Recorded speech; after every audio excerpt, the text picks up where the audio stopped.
Same room. Enjoy. Hello, my name is D'Angela Duff, and I'm an Associate Vice Provost and Industry Professor at NYU. And today I would like to present to you Controversy, the Blueprint of Prince's Musical Transformation and Disruption. How is Controversy seen by most?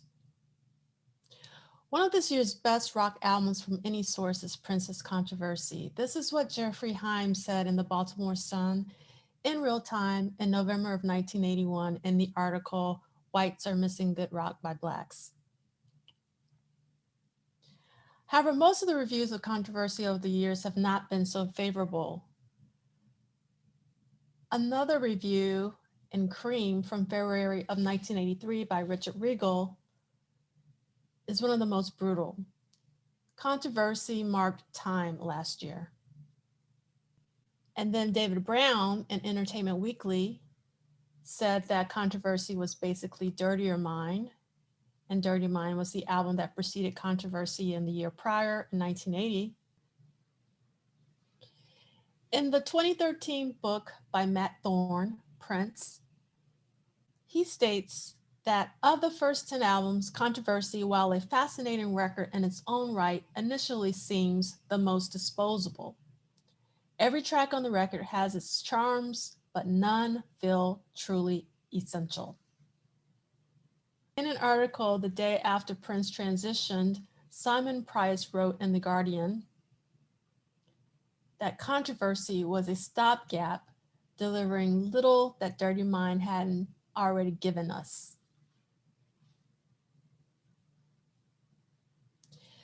Daphne Brooks wrote one of the most comprehensive and thoughtful articles about Controversy, also in April of 2016 for Pitchfork. And she wrote, Controversy is often thought of as the bridge between Prince's path-breaking Dirty Mind and the epic New World making 1999. Some see Dirty Mind as the foundation. In the same article I cited earlier, Simon Price said of Dirty Mind, the album with which Prince really found his direction. At the Prince Symposium I created and curated at the end of March of this year, 1 plus 1 plus 1 is 3, celebrating 40 years of Controversy, 30 years of Diamonds and Pearls, and 20 years of the Rainbow Children, Arthur Turnbull of the Music Snobs and other podcasts reiterated that Dirty Mind was the foundation, the bedrock of Prince's career. I know that I personally have talked at length and passionately about the Dirty Mind album being the foundation, the foundational album of what we know as Prince throughout the rest of his career. And Controversy as an album sometimes gets lost in the overwhelming shadow of 1999. But I really look at Controversy, as that mortar that holds the bricks of 1999 together to the foundation of Dirty Mind. And sometimes we don't marvel at the beauty of, well-made mortar that holds it all together. For me, Dirty Mind is a stepping stone, simply a prototype for Controversy. So we see Controversy to the right, Dirty Mind to the left. You see the appearance of the Rude Boy pen on the Dirty Mind album cover, but it takes more prominence on the Controversy cover. You begin to see the coat silhouettes, which will be very critical to 1999, as well as Purple Rain. In this incarnation of the coat, you see the pyramid studs on both sets of shoulders, Dirty Mind as well as Controversy. With Dirty Mind, Prince has lyrics that begin to address race. However, he continues this exploration on the album Controversy, and more specifically with the title track, Controversy, with Am I Black or White? The primary focus of Dirty Mind is SEX, explicit sexual references. You get it with the title track, as well as Do It All Night, Head, and the lyrical content of Sister.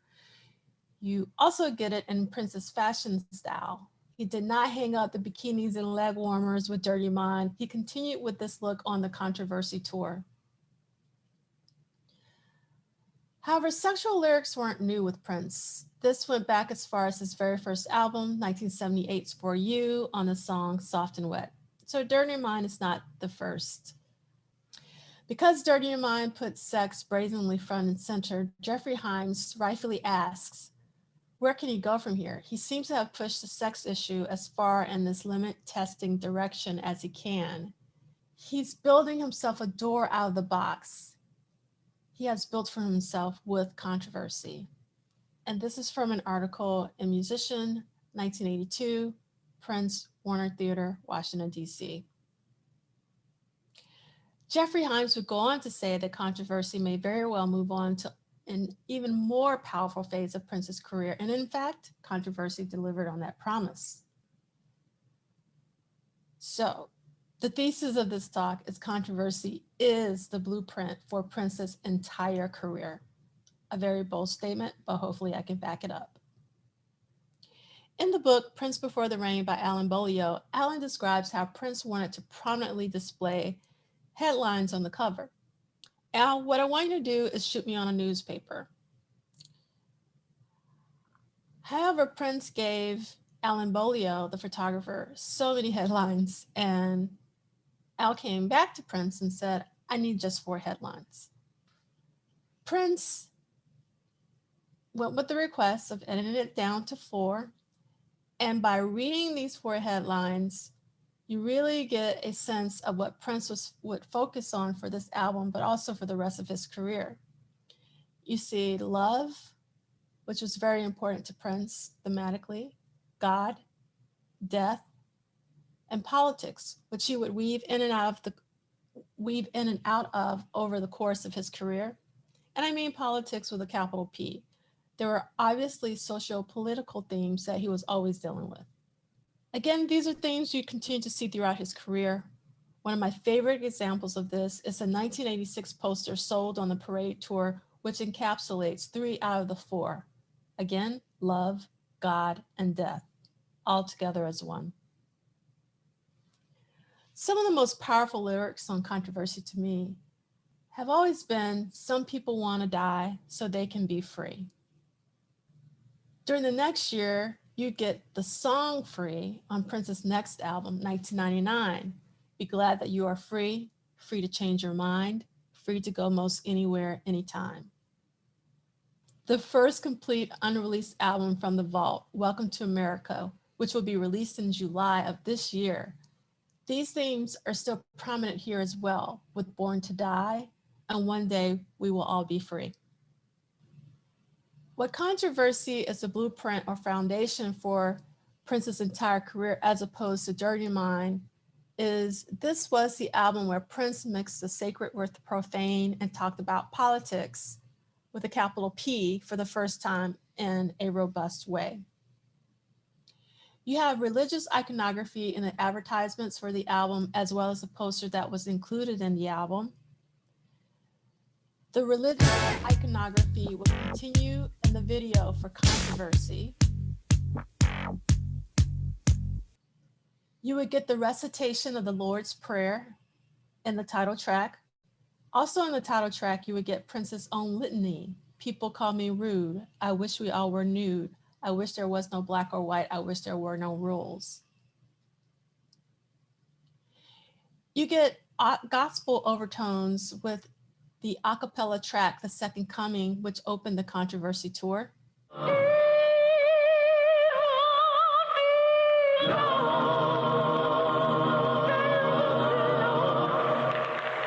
Before the second coming.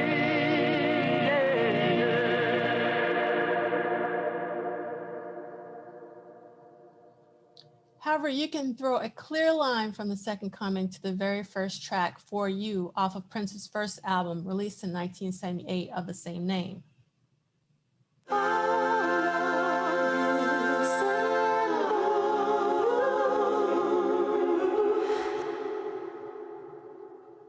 So all roads either lead to or back to Controversy.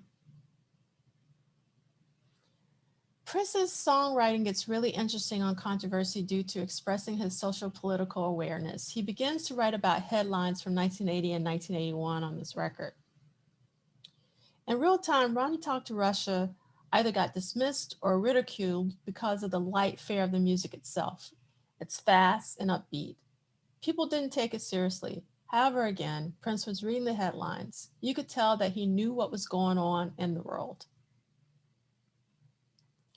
The song that you can point to, however, to know that Prince was very conscious of what was going on was Annie Christian. He talks about the Atlanta child murders, about Lennon being shot,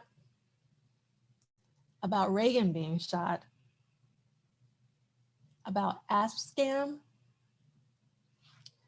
Then with Controversy, you get the appearance of Prince's signature scream. With Controversy, you get the template of what Prince can do almost better than anyone, the slow jam with Do Me Baby. And he would continue that awesome thread with International Lover, Scandalous, Insatiable, Shh, and so on. And I personally believe due to the fiasco of opening up for the Rolling Stones days before the release of the Controversy album, he really honed his stage performance and would become the best to ever do it.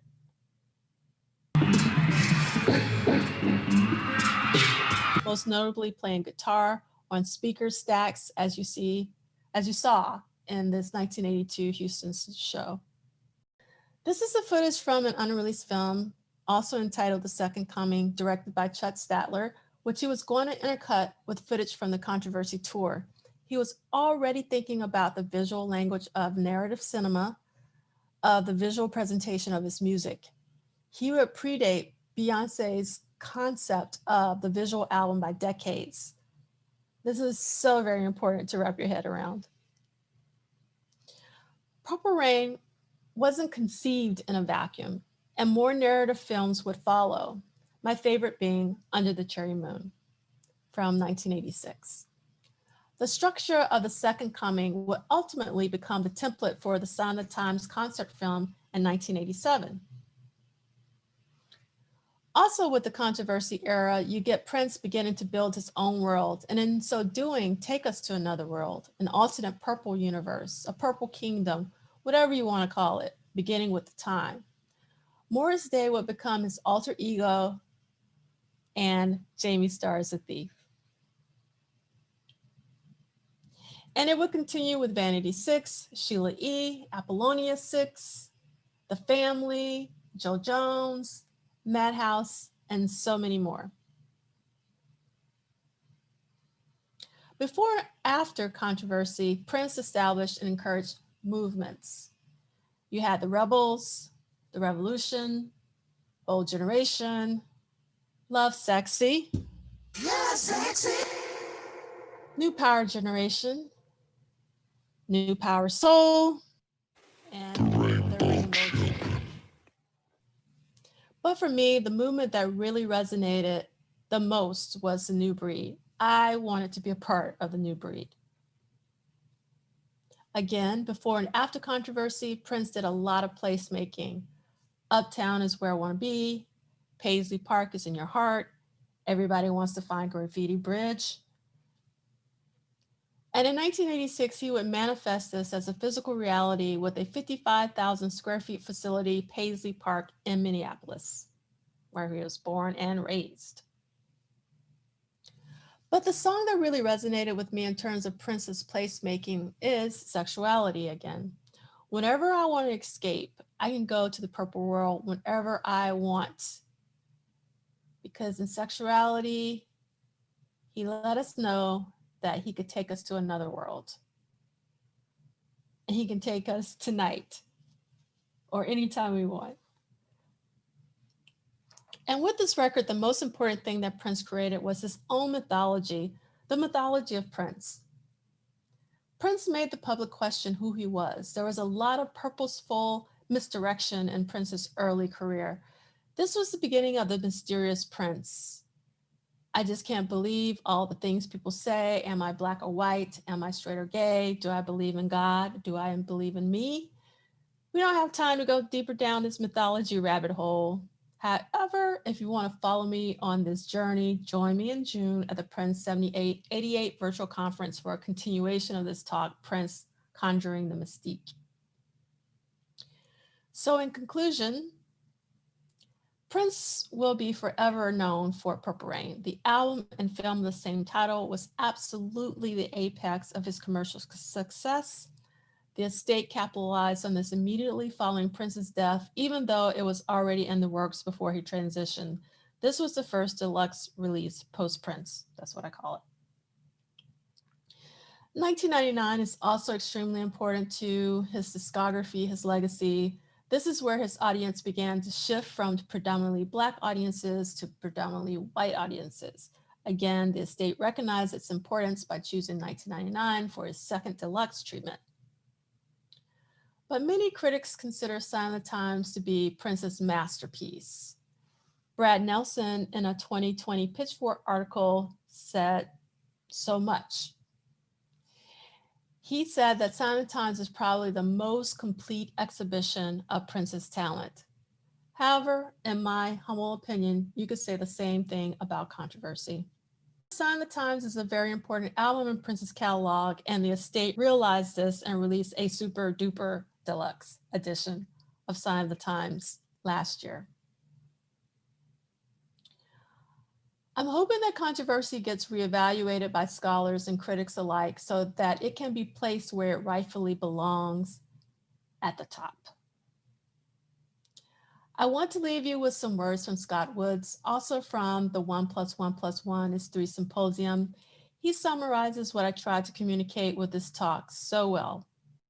So the reason why we're all gathered here today is, in my opinion, because of this record. The Prince that we would come to know, the Prince that the world recognizes beyond the fan base, right? Begins with this record. All of the topics that he would moving forward with almost not all, but almost every record after, the topics that he would tackle, are present in this record first, collectively. Like the impact of this record is undeniable.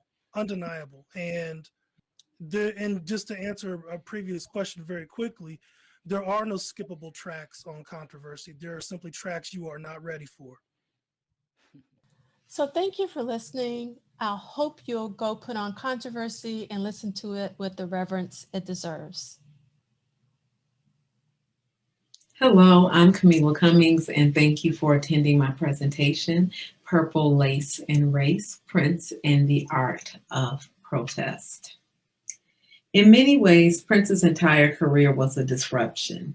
Although his contributions to racial discourse in the public sphere are often overlooked, from his music and films to his ever-evolving performance of identity and bold career moves, Prince's subversion was rooted in his Blackness. He was a change agent who protested the status quo, challenging the music industry and society to re-envision possibilities for Black musicians as artists and activists. As this presentation will demonstrate, Prince embedded protest throughout his art. As my co-panelist, the brilliant Liegh McInnis Jr. tells us, the creation of art for African Americans has always been a practical and utilitarian engagement to reclaim their humanity. Therefore, African Americans must create art because it is an innate part of their liberation struggle. As he said, it's not just arts for art's activity or art for art's sake. So when we think about Prince, he's been described as a genius, transgressive, revolutionary, because he thwarted convention and forged a legacy that interrupted patterns of thinking about music, creativity, gender, race, politics, sexuality, spirituality, and also business. He once stated that when he first entered the industry, he was most concerned with freedom. That freedom found many incarnations throughout his career. However, ultimately, he was an artist activist whose activism was a continuation of Black people's ongoing struggle for freedom. Prince used his art to disrupt systems of believing and being, to expand possibilities for not only himself, but for other Black artists. Although Prince is not often included in conversations about revolutionary Black artists as activists, a deeper look at his career reveals that protest undergirds his art. Born in 1958, Prince came into being artistically and ideologically during a time when the Black power and Black arts movements flourished in the Black community, particularly in Black music, as artists like James Brown and Marvin Gaye, Stevie Wonder, Curtis Mayfield, Sly and the Family Stone, Nina Simone, Aretha Franklin, you name it, they all became increasingly politicized and engaged in protests through their art. This undoubtedly influenced Prince's understanding of the power of music to uplift and inspire, especially because he's named all of these people as influences. When we look at these quotes about Prince, Mary Ellison says, Prince is a man that catalyzes rethinking as easily as he gets people out on the dance floor. If it's true that Black music is Black history, then Prince is an irrefutable part of that history. It is nearly impossible to analyze his music without making reference to his statements and public actions. So let's look at some of those statements and actions. My first exemplar of Prince as a protest artist is the film Purple Rain. Having emerged as an artist in a highly segregated music industry where Black music and artists were culturally influential but undervalued and denied the opportunities of their white counterparts, Prince refused to be limited by myopic notions of what it meant to be a Black artist. After breaking into the crossover market when MTV finally began airing Black videos 2 years after its inception, Prince knew a film would be the final big ticket item to ensure the level of crossover success that would provide him the financial independence to more overtly strengthen the nexus between his art and activism. Sociologist Dennis Forsyth put forth that a degree of independence is needed to take action on behalf of Blacks. So when we think about Prince getting Purple Rain made, this wasn't just an individual victory, it benefited others as well.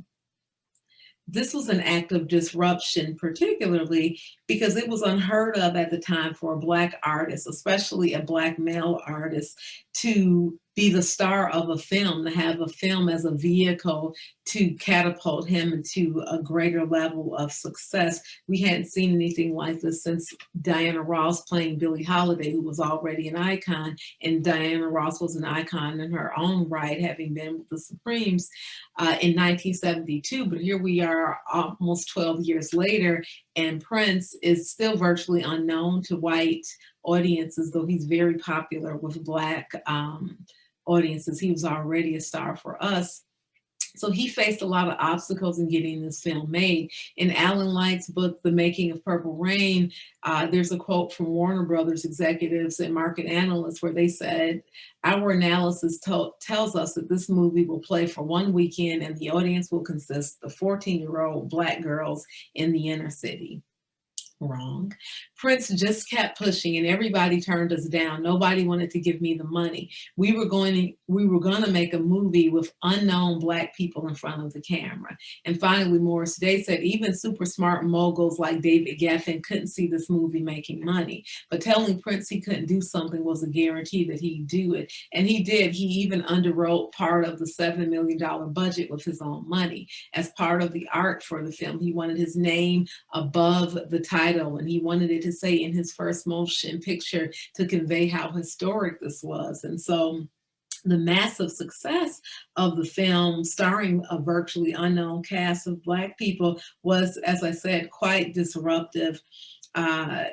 Here was Prince providing a window into the Black music scene in Minneapolis in the 1980s, presenting yet another chapter, an unseen chapter to that point of the Black experience in America. And like music, film is another powerful artistic medium for disrupting narratives and reclaiming identity. His manager at the time, Albert Magnoli, commented that the success of Purple Rain was was shocking because the film was being appreciated in a way that defies conventional wisdom because it's a mostly Black cast. However, that success enabled movies like The Last Dragon and Crush Groove to be made. And for even today, when we see people like Beyonce and Donald Glover starring in films, no one has quite reached the height of Prince with what he did with Purple Rain, but it opened doors for a lot more Black artists. And although Prince would make more films, music was his primary artistic medium. As these quotes reflect, his lyrics were as important to him as his beats and harmonies. Much of his catalog can be viewed as protest music. Vandergrift points out, music does not create change, people do, but music inspires people to action. Music can foster a sense of solidarity. Further, she adds, today, effective protest music calls attention to a problem and invites or inspires listeners to act.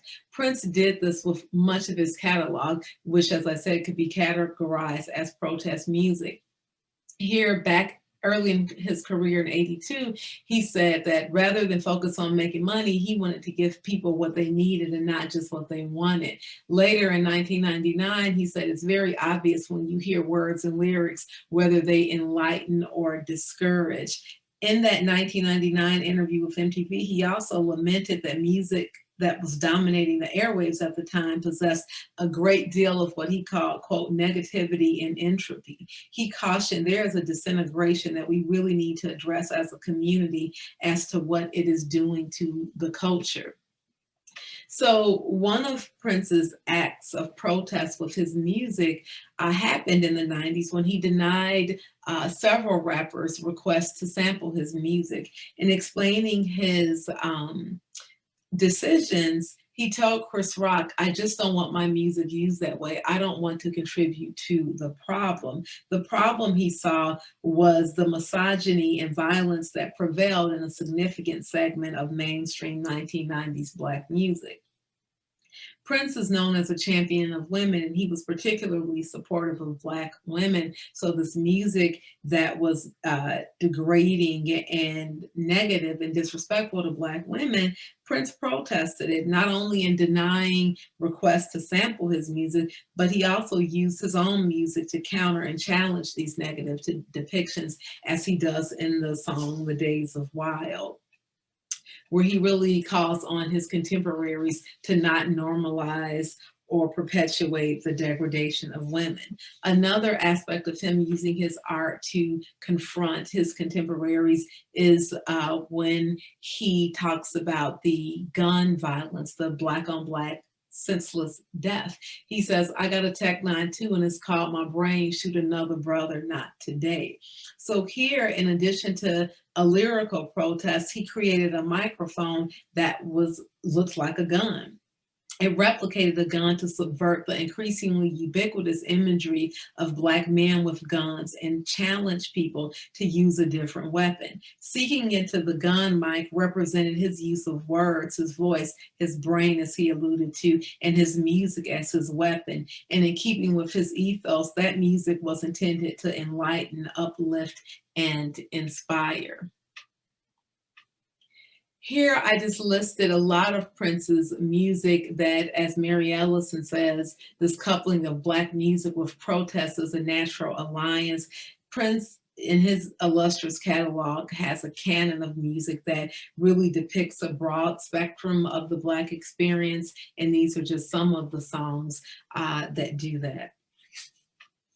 So another aspect of Prince using art as part of his protest is when he wrote slave on his face. So Prince's Black consciousness was not limited to his lyrics. Writer and image activist Michaelangelo Davis argues style is a language and reflects history just like any sort of visual medium. Prince's style is as inextricably linked to his image as his music. Just as he used his body as a site of protest to resist prescriptive notions of the aesthetics of Black masculinity when he adorned himself in clothing traditionally associated with the performance of femininity, he again rendered his body a site of protest when he wrote the word slave on his face in the 1990s during his historic battle with Warner Brother Records to emancipate himself from his contract and gain ownership of his art. Writing on his body as a form of protest art was an example of Prince at his most transgressive. With this act, he drew a profound connection between modern day labor inequities and the past enslavement of Black people in America. Prince even found a way to embed art in this salient fight that revolutionized the music industry. This symbolic image of slave written on his face has become synonymous with his fight for manumission. The design, font, and placement remain consistent in his public performances and appearances, and it is forever reflective of this period of disruption in his career. Today, we see artists like Taylor Swift and Kanye West and others fighting for ownership of their music, but Prince was largely ostracized and ridiculed, dismissed as greedy and an ingrate or uppity by the mainstream media at the time when he undertook this fight. However, his battle for his ownership of his art was not a selfish act. As we see from his memoir, these quotes, he situated it in a wider context of building wealth and autonomy in the Black community. Time has revealed that Prince was a visionary who fought for artists' rights, paving the way for people like Chance the Rapper or Beyonce today to have ownership of their art. Entertainment attorney Gary Stifelman points out Prince drew attention to the issue of artists controlling their own destiny, and he furthered the message as much or more than anyone. This truly was a cause, not just I want to make money. The next step in Prince protest art is this hugely transgressive act of adopting an unpronounceable symbol as his name when he was again trying to free himself from his recording contract. As he said here, the first step I have taken towards the ultimate goal of emancipation from the chains that bind me to Warner Brothers was to change my name from Prince to a symbol. According to Mitch Munson, one of the designers who worked with him on the design, Prince wanted a symbol that combined the Mars and Venus male and female gender symbols. He also didn't want it to be perfect. He wanted it to be somewhat asymmetrical, like the human body. Depending on your perspective, it evokes a cross, an Egyptian ankh, which is the key of life. You might see a horn in there representing music. But at the end of the day, the symbol became iconic. It's associated with Prince. It's sometimes called the Prince symbol, sometimes called the love symbol. And according to Munson, Prince had a roadmap for the symbol. There were plans set for designs, for stages and sets and album covers and guitars. And he actually did all of that. At the end of the day, when we see the symbol now, we know what and who it represents. And even when he regained ownership of his name, he continued to use the symbol. So under the symbol, or as the symbol, Prince again, disrupted the music industry ecosystem by becoming, to date, the biggest independent artists in the world. Here he was with websites and using conventional and unconventional methods to release his own music. He started NPG Records and got really creative with ways that he released his art that he owned to the public. And though he was ridiculed, as he said, you have to have empathy to understand the situation. And when people made fun of my name change, it was mostly white people because Black people empathize with wanting to change the situation. Now history has revealed that, as Joe Levy said, all of the stuff that happens in the 90s, you look back on it and you think this guy is a pioneer. One final act that I wanted to just briefly touch on is that Prince wasn't just about the art of protest, he was about the act of it, as well as we have seen with his own career. But as Mark Anthony Neal said, in art, business, and philanthropy, Prince kept an investment in the aesthetics and communities that provided him with both his voice and vision in the Black community. One of these examples was him being an early funder of the Black Lives Matter movement. When Freddie Gray was senselessly killed, he staged the Rally for Peace concert in Baltimore, and he also supported financially some of the loved ones of victims of the senseless violence. And he wrote the song Baltimore that also touches on this topic and honors people like Mike Brown, and Freddie Gray. So I'll close with this comment from Patrick Gaspard. Imagination is the ultimate disruptor. Whether through film, music, dance, or other mediums, art provides space for collective imagination. When faced with unjust systems that seem insurmountable, imagination can encourage us not only to aspire to achieve change, but to actively pursue it. This quote to me sums up this presentation, because there's arguably no greater imagination than the one possessed by Prince Rogers Nelson. He employed his imagination to disrupt unjust systems and challenge notions of what it was to be a Black man, a Black artist, a Black activist, and quite frankly, a Black person. The art of his disruption evolved over time. However, it was always firmly rooted in the tradition of Black people using art as protests in the ongoing struggle for our liberation. Thank you. And there are my sources. Whether it was 1926 when Gene Toomer published Kane, or 1945 when Richard Wright published Black Boy, or 1985 when Prince, Michael Jackson, and Lionel Richie were the biggest pop stars on the planet, or Prince's 2001 fan imploding the Rainbow Children, or 2015 when Prince imploded the internet by uttering, quote, like books and Black Lives albums still matter, end quote. African Americans have been forced to navigate two poles of being too Black, i.e. too militant, and not being Black enough, i.e. sellouts or Uncle Tom. As such, Prince spent his entire career exploring, exposing, and even exploiting those poles for his own commercial and artistic benefit, and as a way to challenge both Blacks and whites to understand African Americans as a multi-dimensional people rather than the flat, one-dimensional monolith that most tend to accept them as being. In doing this, Prince was continuing a tradition of African Americans using art to keep their humanity from being limited or denied.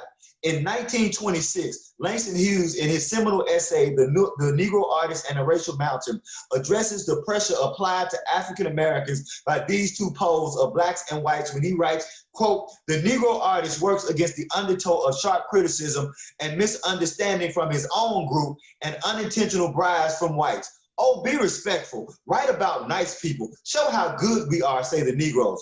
Be stereotyped, don't go too far, don't shatter our illusions about you, don't amuse us too seriously, we will pay you, say the whites. Both would have told Gene Toomer not to write Kane. The colored people did not praise it. The white people did not buy it. Most of the colored people who did read Kane hate it. They are afraid of it. Although the critics gave it good reviews, the public remained indifferent. Yet, accepting the work of Du Bois, Kane contains the finest work written by a Negro in America. And like the singing of Robeson, it is truly racial, end quote. Hughes seems to be foreshadowing Prince's song, Don't Play Me, in which Prince sings, quote, don't play me, I'm over 30 and I don't smoke weed. I ain't the type of stereo you trying to feed. I'm not the gambler you propping my way. I've been to the mountaintop and it ain't what you say. Don't play me, I'm the wrong color and I play guitar. Maybe how you call us niggas ain't the same, end quote.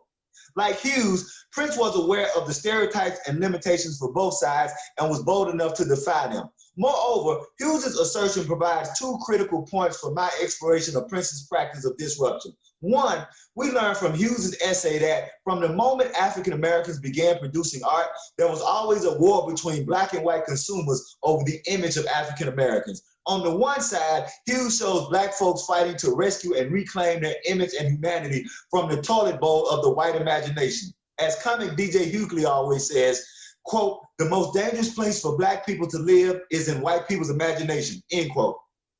On the other side, Hughes shows the white consumers using the black body as everything from their desire to live vicariously through their perverted perception of black sexuality to their condemnation of black intellect and morality to affirm white supremacy. For the mass of white people, the black body was their way to engage and safely enjoy the Dionysian approach to life while being able to return to their well-crafted yet hypocritical Apollonian existence. Secondly, Hughes' use of Jean Toomer and Kane is perfect for my discussion of Prince, because while Kane is often seen as the beginning of the Harlem Renaissance, for those with a myopic notion of what it means to be an African person, which includes both blacks and whites, Kane is a confounding work of art. Yet Hughes essentially asserts that it is the epitome of black excellence.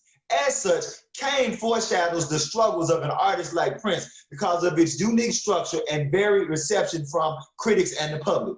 Additionally, Richard Wright's Black Boy is another work that says more than what most think or comprehend that it does, making it another blueprint of waging multiple or simultaneous battles in one work. In the tradition of Toomer and Wright, Prince spent his career simultaneously troping and subverting stereotypes, projections, and limitations as a way to agitate for change through disruption. Ultimately, Prince, like Toomer and Wright, who has been accused of being a sellout by black fans and a racist by white fans, demonstrated that he was more than what most whites could conceive a black person to be, and even more than what many African Americans can conceive of themselves. Using Prince's lyrics, his interviews, and the interviews of others, one can parallel Prince's work to Toomer's work, Prince's work to Wright's work, and finally show how Prince used what they did to fashion his own course to disrupt how popular music perpetuates the systematic flattening and marginalization of African American humanity. In Kane, Toomer weaves and amalgamates forms and genres so seamlessly that one wonders why it hadn't been done before. The work is a composite of vignettes that alternate in structure between narrative prose, poetry, and play-like passages of dialogue. As a result, the novel has been classified as a composite novel or a short story cycle. In short, Toomer created his own form because there was no form that enabled him to express the totality of himself.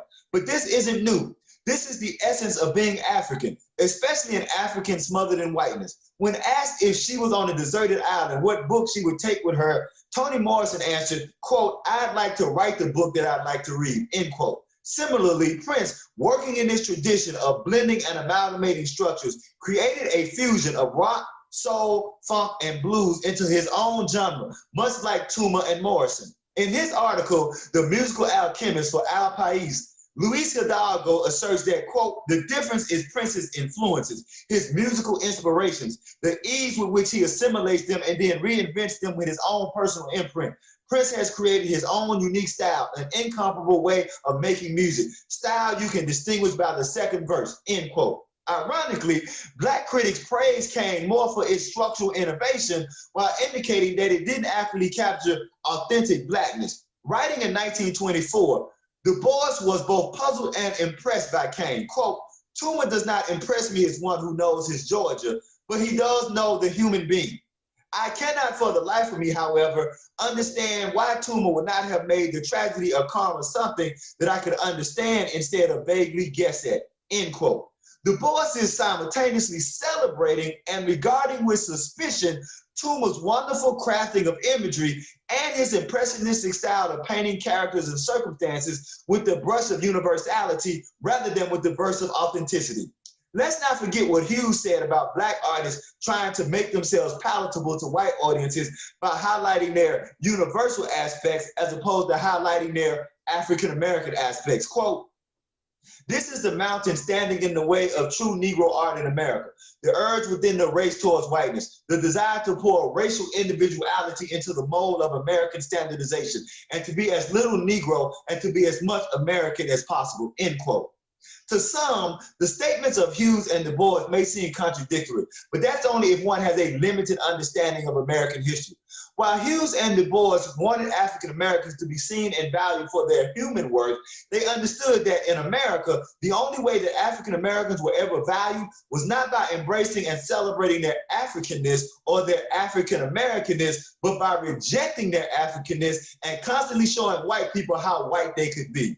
As such, readers could conceive Hughes and Du Bois's praise for Cain while being warned by them not to allow Cain to serve as a Trojan horse that seduces Black folk into perpetuating Du Bois's double consciousness by constantly viewing and evaluating themselves through the lens of whiteness.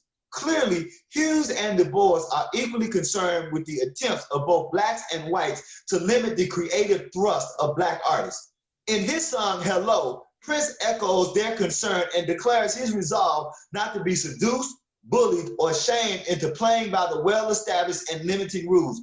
Prince states, quote, "They called me rude when I called their hand. They judged me and told me that we were through. Why can't you be like the others? Why can't you learn to play by the rules? Maybe at last that's the end because I'm not like the others. I'm unique in the respect that I'm not you," end quote. Another Black scholar, J. Sanders Redding, writing in 1939, provides a third perspective, praising Cain as an experimental success because of the influence it had on the course of Negro fiction, end quote. Then there are the white critics providing another perspective.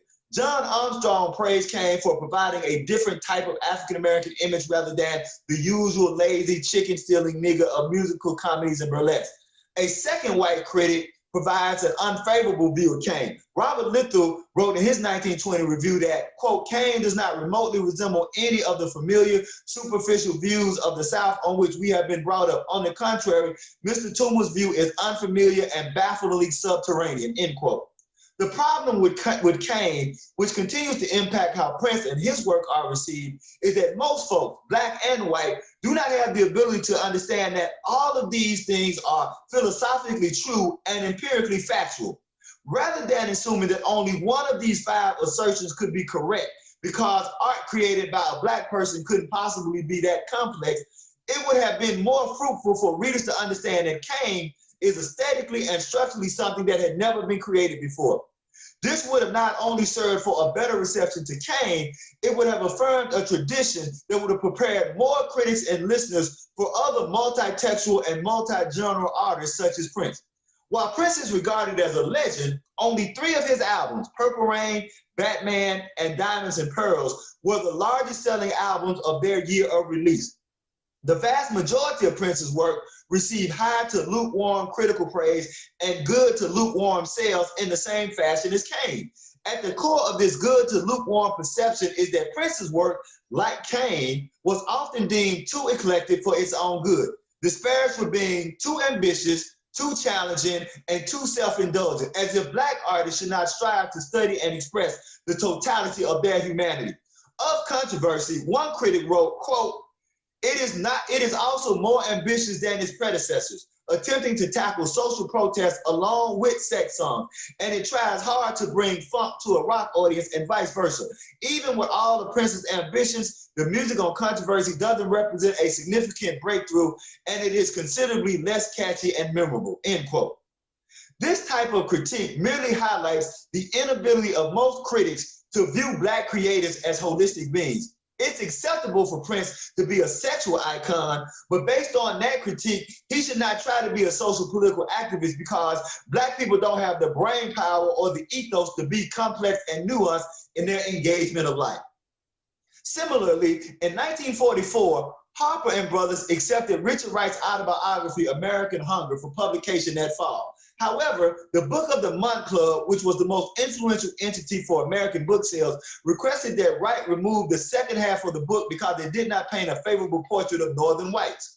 While East Coast white liberal elites could support Wright's negative portrayal of Southern whites, they were not about to allow Wright to critique their feelings. At the core of this double critique is Wright's determination and courage to critique both white supremacy in the North and the South, and to critique Black ineptitude and Black self-limitation. On the one hand, Wright critiques conservative Southern whites for their overt racism and liberal whites for their covert and patronizing racism. Wright critiques the Southern conservative for employing a Black who affirmed their negative notions of Blackness rather than employing an educated Black person who refuted their notions of Blackness. He critiques a Northern liberal white for being amazed that a Black person could read, and he critiques the extreme Northern liberal communist for not seeing him in his individuality. Wright's use of the word individuality cuts to the heart of a society of white people, Northern and Southern, conservative and liberal, and all that struggle to overcome their racism to see him and other African Americans as individuals, which means to be unable to see them as humans. Prince provides this same condemnation with his song, The Sacrifice of Victor, in which he states, quote, in 1967 in the Busmark Public Schools, wrote me and a group of unsuspected political tools. Our parents wondered what it was like to have another color near, so they put their babies together to eliminate the fear, fighting one another all because of color. The angel of hate, if she called me anything but Victor, you know she called me something like nigger, end quote. Like Wright, Prince is asserting that the driving aspect of racism is that far too many whites are unable to see African Americans as nothing more than objects, as evidenced by the term nigger, which serves as a blanket term under which to house all African Americans, regardless of their differences or aspirations. Furthermore, Wright and Prince address the internalization of self-hatred that causes African Americans to belittle and assault each other. Wright's focus is on his grandmother and Aunt Addie, who beat him mercilessly under the guise of religion. Wright states, quote, I had often been painfully beaten, but almost always I had felt that the beatings were somehow right and sensible, and I was in the wrong. Now, for the first time, I felt an equal of an adult. I knew that I had been beaten for a reason that was not right. I sensed some emotional problem in Aunt Addie other than her concern for my eating in school. Did my presence make her feel so insecure that she felt she had to punish me in the front of the pupils to impress them, end quote. What most myopic scholars do when addressing Wright's portrayal of his grandfather, his grandmother, and Aunt Addie is that they conveniently omit that Wright makes it clear that their physical abuse of him was due to them being children of slaves who suffered the same abuse from their parents and the slave masters, as well as the other indignities of being a black person of their time. Prince also addresses black on black belittling and assault in the song Billy Jack Bitch, which is directed towards Cheryl Johnson, AKA CJ, an African-American gossip columnist who was based in Minneapolis and not only wrote several negative reviews about Prince's work, but also engaged in personal attacks, causing him names such as Cymbalina. Rather than returning negative with negative, Prince involves himself in a civil discourse, attempting to show a question how anyone expects to get positive from someone if they treat them in a negative manner. Prince sings, quote, what if I called you silly names, just like the ones that you called me? What if I filled your eyes with tears, so many you could not see? What if I told you that you were only half of what you feel? Would you come forth and tell no lies? Would you come forth and talk to me? Whether it was lyrically, musically, or through fashion, Prince, like Wright and Toomer, was not willing to allow another black person to limit him because that black person had chosen to limit oneself. Therefore, in this tradition of Wright and Toomer, Prince was willing to fight both white supremacy and black limitation to make sure that all African Americans with him and after him were able to be the holistic human beings they were designed to be. And I thank you for listening to me.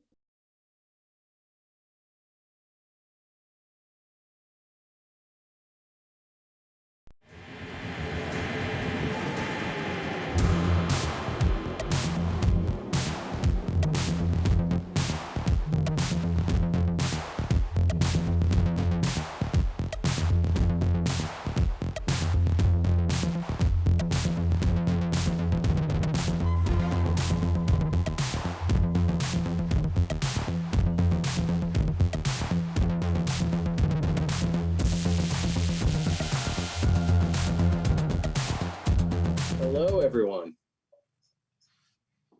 Hello. Good to see you all. Thanks for your wonderful presentations. I have to look down here. That's what I'm doing. All right, let's get into some back and forth.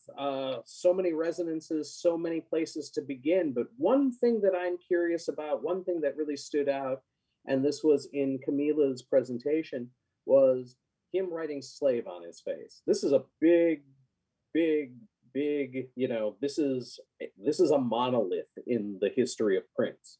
And it's interesting to me that at the time he was pretty roundly ridiculed for it in the media. And we look back on it now and it's a whole other matter. We see it from a completely different side, I think, just societally. But maybe I'm kidding myself that, you know, was not always seen that way by Black folks. Right. Who wants to start? Right.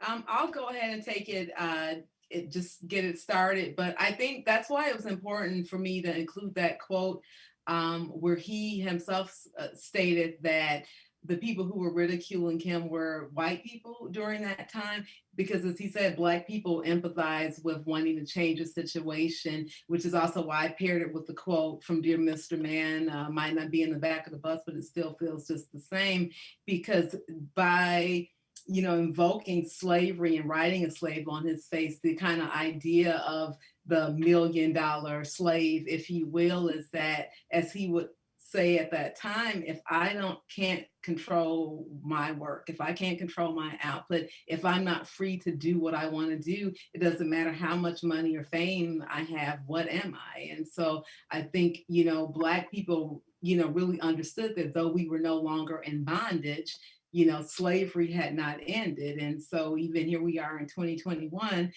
still trying to find a way to dismantle, the structures of racism and the mechanisms that keep it in place.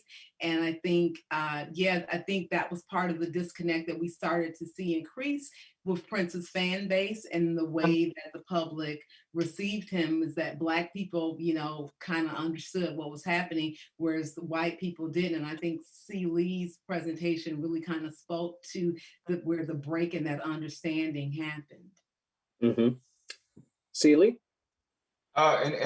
That's she summed it up perfectly. I will only add that what we see is that, much like Harriet Tubman, and I don't want to say this lightly, but sometimes those who want to be free have to drag those who are afraid to be free, kicking and screaming from the plantation.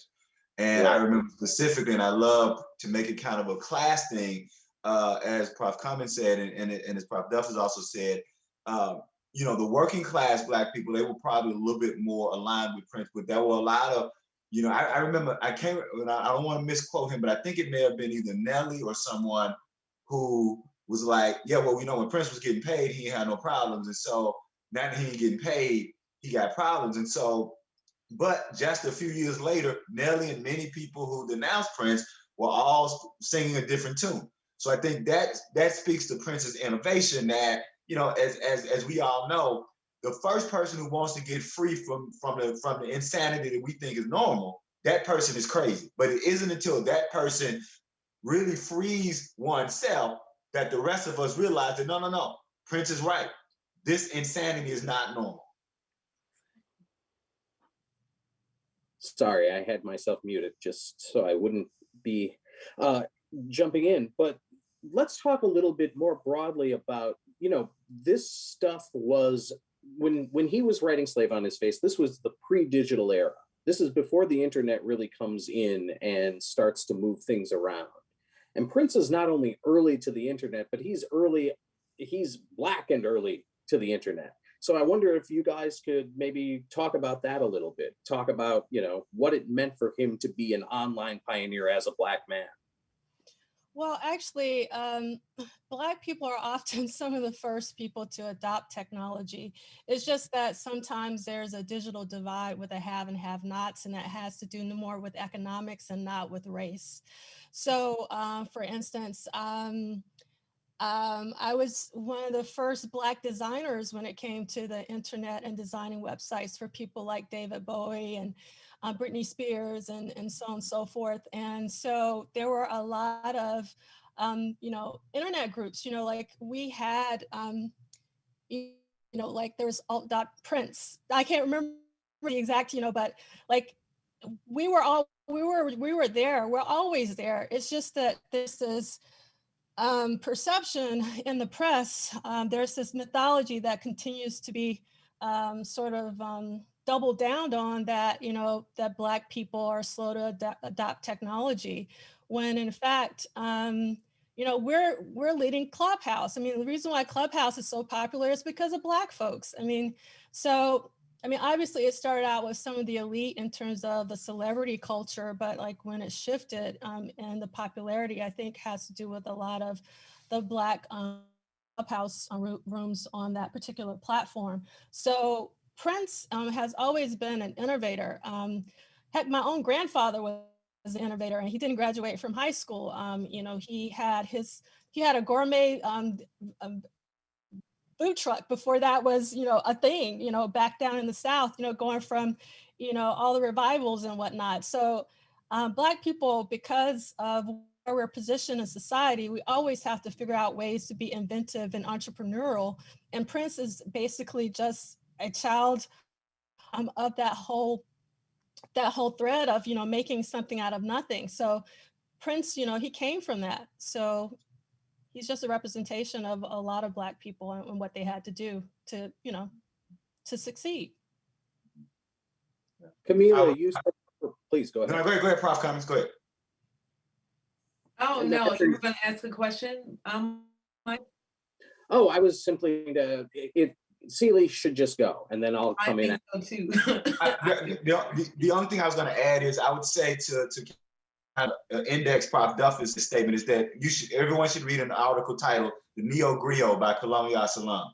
And what Kamilah Salam does in that essay, the Neo-Griot, is he specifically plots the advancement of audio technology to Black music. And he's essentially saying that every time there's new audio technology, record player, CD, it's all an attempt of Western society to capture Black music. And so in a sense, Prince being one of the first major people to internet and Prince using phones, he was really continuing the tradition of what it meant to be a Black person to innovate the world through art. Kamilah said something in the chat that I wondered if you might want to talk about here, expound upon. It was a few minutes ago, though, so you may have flown past that by now. Oh, I don't know. I was busy in the chat, but I'll just say to kind of come into what Liegh was saying, I think this is why it's so important to do work that centers Blackness in Prince's narrative, because what we have started to see, particularly since 2016, is an erasing of Blackness from Prince's narrative. And if you begin to situate him within the context of who he is, you have a better understanding and expanded awareness, a deeper understanding of what he was doing. You know, if you don't have that, if you separate or extricate him from who he is culturally, the culture that, you know, fed him, fortified him, influenced him, as Mark Anthony Mills said, that he drew from and invested in, then you lose a lot of this. So I think that's one of the things that's so important, because when we contextualize Prince as something other than Black, we lose a lot. Or as Liegh pointed out in his presentation, if we only focus on 3 albums that did well, you know, in the crossover white market, we miss a lot. Something that Adam Sexton, hey Adam, thanks for joining us, asked in the chat that I would like to come to with D'Angela's amazing presentation was her opinion of what she thought about controversy. For example, as she said, it's a blueprint. If we look at that album, we really see the rest of Prince's career, the blueprint for it. But that's an album that's not talked about as much. And it would be great, D'Angela, to hear you maybe explain what your thoughts are about that. And thanks for the question, Adam. You're muted. D'Angelo, you're muted. Thank you so much for letting me know that I was muted, but thank you so much, Adam, for the question. I wish that I had saved this tweet from Questlove where he totally dismissed controversy. And that was the beginning of my anger about why people are dissing and dismissing controversy. It was years ago, it's maybe 2 or 3 years ago, but I realized that I can't be mad at Questlove because a lot of people feel this way. One, Dirty Mind was a really pivotal record for Prince. I do not, you know, dismiss that. Obviously, it was super, super important for Prince. You wouldn't get controversy without Dirty Mind, but as I said in the presentation, it's just a stepping stone. And 1999, just because of the commercial success, and obviously this is when Prince got on MTV. That's when only Prince and Michael Jackson were being played on MTV. And Prince got on MTV because of Little Red Corvette and because Little Red Corvette was more pop.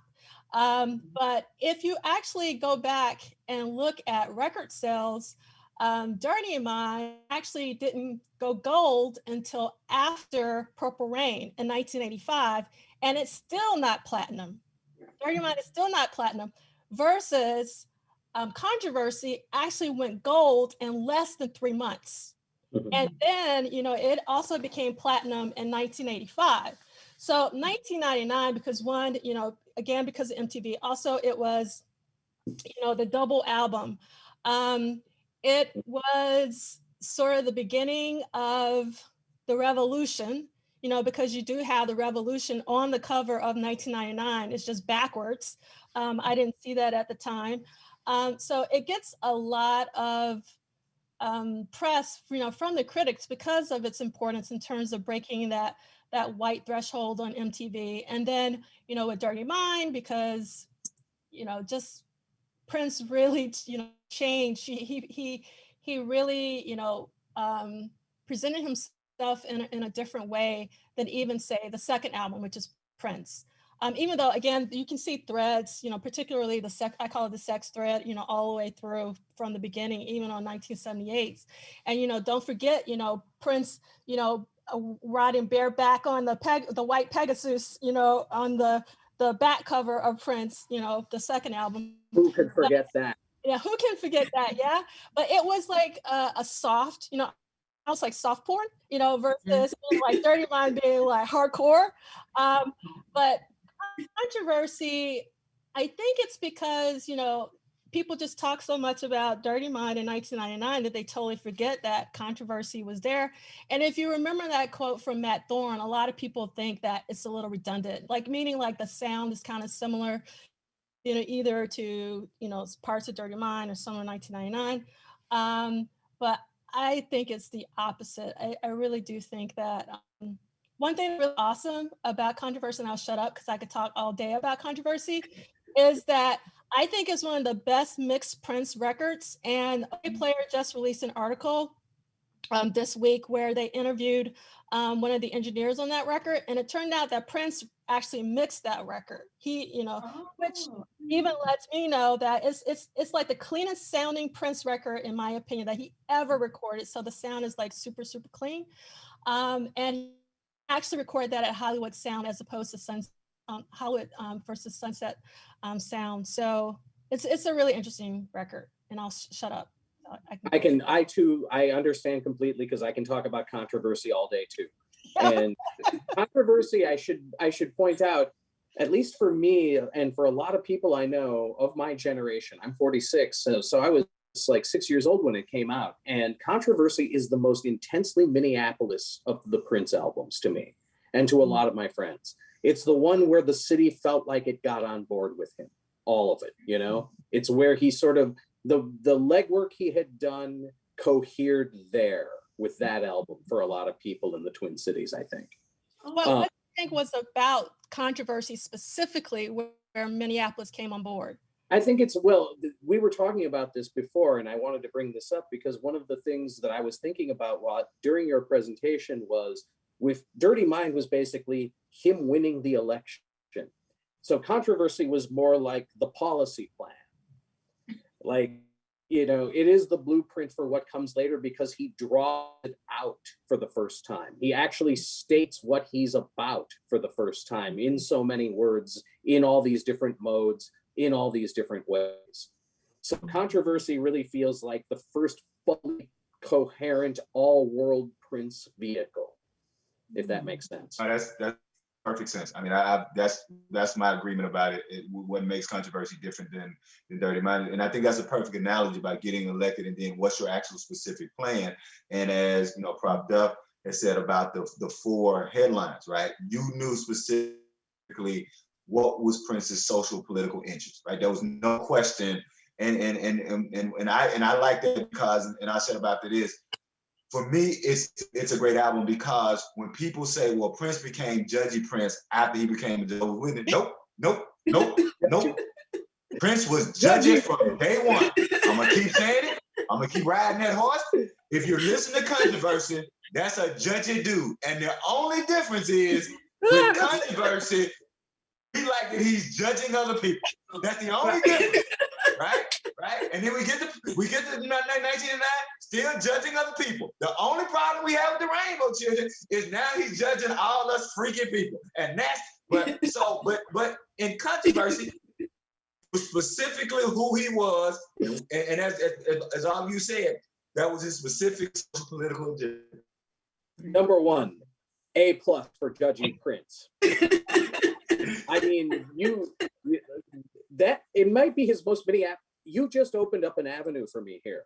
That's his most Minneapolis album, also because it's his judgiest. We're judgy here. We're very judgy. Have any of you read the Neil Carlin book yet? I started it, but I could not bring myself to finish it. Sure. Yes. It has its longeurs for sure, but he talks about how Minneapolis is temperamentally in ways that I've never seen very many people attempt to do. And that deep passive aggression that is endemic here, no matter what you look like, is poisonous. We've just seen how poisonous it can be. So, and we've, hopefully expiated some of that. But yeah, that really helps me to focus on Controversy as this quintessentially Twin Cities thing, but also because it wasn't just him. He was coming out of, as D'Angela put it, this was part of there was a lot going on in the Twin Cities politically at the time. There was a lot going on through the early 80s. And one song that I don't think anybody mentioned, and I apologize if because of the multifarious nature of Zoom, and I'm not an educator, so I'm not used to using Zoom. I've missed things here and there, but did anybody mention the song "We March"?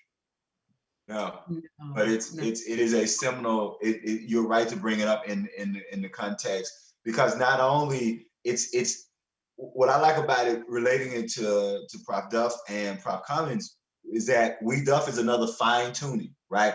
So what I like about We March is that what you get from that is, so before you had Utopia Prince, right, with Race. So you think about a song like Race. So that's Utopia Prince. What Prince is doing with We March, and then later with Dear Mr. Man, what Prince is saying is like, look, folks, in order to have this metaphysical utopia, we need to deal with some specific injustices of Black people. And so Prince was specifically making another pivot, narrowing his focus on, I know all you guys love me for being this kind of erotic, what you think as a mulatto exotic being, but I'm a Black man, and if you really want to have this kumbaya moment, we have to deal with the specific injustices and travesties. And so We March is the perfect example of Prince planting another flag saying, here are the specific issues of race injustice that we must address. Yes, and it's a directive. We March is a directive. It's not we marched. It's not past tense at all. And just, I'm sorry, just because I don't want to forget this, we remember that, again, this is controversial to some people. He specifically gave that song to Louis Farrakhan for the Million Man March. Exactly. So that comes to Prof. Cummings' presentation, that Prince was not only active in his art, he was active in his actions, because he understood something like the Million Man March could change policy. And We March is a song about changing policy. And I wanted to thank you for that, Liegh. I'm just going to take the mic from you on that one, because I think that is one of the things that I was trying to really argue in my presentation. A lot of times, and I love what you said about the reluctance of maybe the white critical establishment to see Black artists, with dimension and nuance and complexity. It's often the idea that Black music is just there to make us dance or make love, but not to think and not to affect change. And I did list We March on my list of kind of the canon of Prince protest music, but it's so important for me that Prince is understood within the context of being a protest artist. Like so many Black artists, as you said in the quote that I used, it's part about reclaiming our humanity. Other people had to justify their barbarity by reducing us to subhuman. So remove our, humanity to justify the inhumane treatment of us. So as we're creating this art, it's not just for the bedroom, it's not just for the dance floor, although Prince had us covered in both fronts. He also was feeding our minds. And in that quote I use, it's something that he conveyed as far back as 1982. So then when we look at controversy, as D'Angela pointed out in her presentation, this is all part of, I'm going to use blueprint again, his blueprint, but some people weren't ready for it. In a previous talk, I mentioned how it's Prince moving from maybe the colorblind theory of the early civil rights era to more critical race theory, as you said, and saying, hey, before we can get to where we all are one, we have to be equal. We have to be treated equally. We have to have equal access. And as he became more overt and direct about that, it was difficult for people. So to come back full circle to him writing slave on his face, if there was ever any doubt, of Prince's Blackness, there it was declared when he wrote slave, on his face. And in that letter that he posted on thedon.com saying, I feel like, African Americans have been treated for the last couple hundred years. And so he's situating himself in the space of Blackness and then moving forward to do that work to bring about the change that he wanted to see, not just for himself, but for others. And I think that's important too, that it wasn't an individualistic effort from Prince. It was very much about the upliftment of his community. He's a fascinating person in terms of where he went, where he was coming from. You can find all sorts of tributaries in all sorts of directions with him. Yes. You can learn of the histories of many things through him. And one thing that I have not seen discussed all that often, and that Seeley certainly brought to mind, is his taste in literature. Was Prince himself a fan of the novel Black Boy? I'll say this, we never, in the 18 months that I worked off and on with him, we never discussed Black Boy. But what I came to realize is that he was very well read because he was always different types of works. And I'll just, a smaller tidbit, I had to talk him off of that ledge of Atlas Shrugged. Because when I got there, he thought Atlas Shrugged was the greatest piece of literature he had ever read. I was like, hey, player, come on back off that ledge, player, come on. But let me explain to you why. Thank you for doing that. Prince had a time of, he would take things in a vacuum. So you have to understand where Prince was. Prince was fighting against what he saw was the exploitation of his individual genius. So what is Atlas Shrugged? Atlas Shrugged is essentially making an argument that the government is oppressing individual genius. Prince is not aware of the author's racial bias. Prince is not aware of that Atlas Shrugged had been used to say Black people are the problem for their. So all Prince is seeing is that thread of, hey, just like the government is oppressing these individual genius, Warner Brothers and others doing it, like, yeah, player, yeah, but it's something, it's come off that ledge. And so it was a talking, but to answer your question, even in that moment, he was still very literate and very well read. So I stopped there because I know we but you don't have to stop there. You can keep going if you'd like.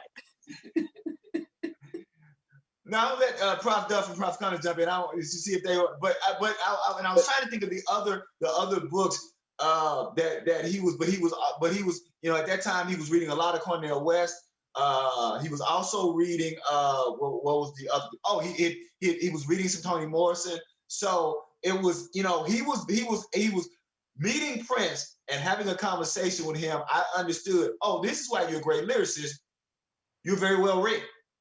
And that's why you handle metaphors and tropes and symbolism so well, because you're pouring that into your body. So yeah. Yeah, that's a great observation about his lyrics. And I think you pointed to something that sometimes gets transmuted in the writing, as as a journalist, I'm guilty of it sometimes, is you're taking his rock star isolation, which you were just describing so vividly, as being disconnected with reality entirely. And it's not being disconnected, it's maybe being disconnected in a day-to-day sense, but not with the larger scope of things. Right. And I think that that's what he was trying to do by developing friendships with Cornel West and Tavis Smiley and other people. I always tell people, let's remember, James Brown didn't write Say It Loud, I'm Black and I'm Proud because he just wanted to. That was through a series of discussions from Black people who were talking to James Brown behind the scenes. And I think that's important because, as both Prof. Duff and Prof. Cummings can elaborate too, that's what Black community is important.